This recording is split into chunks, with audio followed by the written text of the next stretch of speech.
చేసిన ఫీజు కట్టకపోతే పేరెంట్స్ ఇబ్బంది పెట్టాను. నేను ఏం చేసినాను, అందరి ముందు నన్ను ఇన్సల్ట్ చేసిందని స్కూల్ కాడ నుంచి ఏడ్చుకుంటూ వచ్చింది.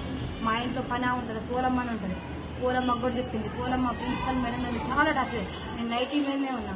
వెళ్దాం పా ప్రిన్సిపల్ కలిపి నేను మాట్లాడతాను. ఆమెకు ఎవరు ఇచ్చారు మిమ్మల్ని తిట్టే ఫీజుల గురించి నేను చెప్తాను. నా బిడ్డ చాలా డిప్రెషన్ ఫీల్ అయ్యి సూసైడ్ చేసుకుంది. యశోదలో అడ్మిట్ అయింది. పేరు అఖిల. వెంటిలేటర్ ఇంతకుముందు అసలు నా బిడ్డ అంత అట్లాంటి ఆలోచన కూడా ఉంటుంది. నాకేం వీళ్ళు ఇబ్బంది పెడతారు. ప్రిన్సిపల్ మేడం ఇబ్బంది పెట్టింది. రెస్ట్ ఇబ్బంది 3 రోజుల నుంచి ఏడ్చింది. రోజు ఏడ్చింది. మేము అక్కడంటే కూడా మా ఫ్రెండ్స్ ముందు ప్రిన్సిపల్ మేడం నువ్వు చూస్తే మా ఫ్రెండ్స్ ముందు బరువు పోయినట్టు అనిపించింది. వద్దు నువ్వు గోమాకు మమ్మీ, నీ కోపం ఎక్కువ, నువ్వు గోమాకు. ఏ రోజు కూడా నా పిల్లలు 2 years నుంచి చదువుతున్నా ఎప్పుడు కూడా ఒక మేడం ఒక మాట అన్నదాన్ని కాదు, ఒకరిని ఒక మాట అనేదాన్ని కాదు.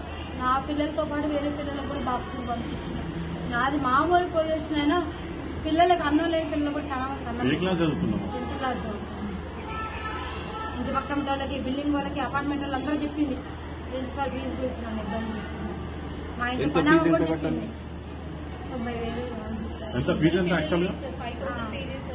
90,000 ఇవి కట్టాలన్నారు. లాస్ట్ ఇయర్ కొంచెం పెండింగ్ ముందు మొత్తం కలిసి మనం 22,000 ఇచ్చిన.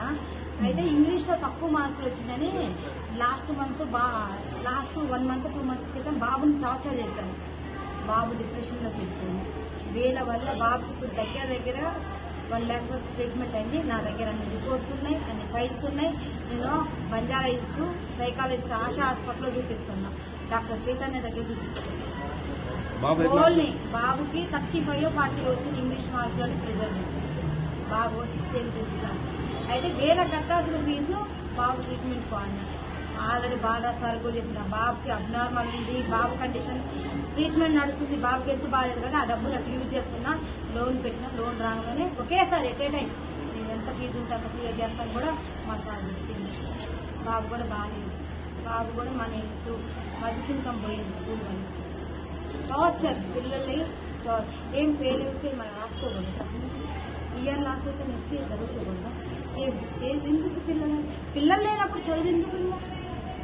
పిల్లలు బతుకుండి పిల్లలు బాగుంటే కండి చదువు కావాలి. పిల్లలు సూసైడ్ చేసుకొని చచ్చిపోయినాక చదువులు ఏమిస్తారు? చదువులు అంటే మాలాంటి వాళ్ళకి కడుపుకోత మిగల్చడానికి ఇలాంటి పెద్ద పెద్ద స్కూళ్ళు పెట్టేది మాలాంటి పేదోళ్ళ కోసం. ఇప్పుడు మేము ఎక్కడో నుంచి బతకడానికి వచ్చినాం. మేము తెలుగు మీడియం చదువుకున్నాం, సరైన జాబులు రాలేదనే కదా పెద్ద పెద్ద స్కూల్లో వేస్తే ఇంగ్లీష్ మీడియం చదువుకొని ఫారెన్ కంట్రీస్ అటు ఇటు పోతారు, మంచిగా మా పిల్లలు సెటిల్ అవుతారనే వేసాక మా పిల్లలనే భూముల మీద నుంచి లేకుండా చేస్తే మీరెందుకమ్మా ఇలాంటి స్కూళ్ళు పెట్టుకొని ఏమి? 100 మంది పిల్లల్లో ఒక పాప స్కూల్ ఫీజు కట్టకపోతే మీ మేనేజ్మెంట్కి ఏమైనా కోట్లు నష్టం వస్తుందా? కరోనాలో పేరెంట్స్ చచ్చిపోతున్నారు కదా, దత్తత తీసుకొని చదివించిన స్కూల్స్ లేవా? ఒక పేరెంట్ ఒక పిల్ల 100 మంది పిల్లలు ఒక పిల్ల కట్టకపోతే మీకు కోట్లు నష్టం వచ్చిందా? కోట్లు నష్టం వచ్చిందా? ఏం నష్టం వచ్చింది? మేనేజ్మెంట్కి ఎక్కడ నష్టం వచ్చింది? శ్రీ చైతన్య వీటి పేరుతో పిల్లల్ని చంపుతున్నారు. నాలాంటి తల్లిదండ్రులు మాత్రం ఇలాంటి స్కూళ్ళల్లో ఏమాకండి పిల్లగాళ్ళు. ఇలాంటి స్కూళ్ళల్లో వేసి మీ పిల్లగాళ్ళని చంపుకోరు. మీకు ఎంత టార్చర్ పెడతారో తెలుసు. రైటింగ్ తప్పితే చదువుకోలేదు. రైటింగ్ ఏం రాస్తారు పిల్లలు? చదవాలి. రైటింగ్ అంటే నువ్వు పేరాలే రాస్తారు. పేరాలు చదువుకోకుండా పేరాలు రాస్తే వస్తుంది, పాస్ అయిపోతారు.